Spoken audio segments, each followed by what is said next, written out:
Sneg je pobelil Slovenijo in tudi v ljubljanskem Tivoliju je sankaška sezona uradno odprta. Progo so med prvimi preizkusili Mark, Leon in Juš. Le 20 metrov pobelenega hriba, ravno pravi naklon in preizkušena oprema je potrebna, da se proga spremeni v pravi lunapark.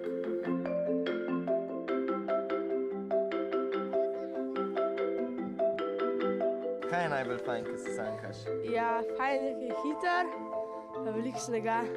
Kaj pa tehnika? Kakšna je najboljša? Čim hitrej dol. Pri spustu je treba paziti na ostale sankače, pa tudi kakšnih kamnov, ko se ustaviš, pa potraj se sanke. nevarnost lahko pomeni Drevo. in še nasvet za vse, ki se na sneg šele odpravljate. Ja, da se zelo dobro oblečejo, ker je zelo mrzlo. No, tukaj sem zvedel kar precej insiderskih informacij, zdaj me pa že zelo srbijo podplati na gojzarjih, tako da gremo sprobati.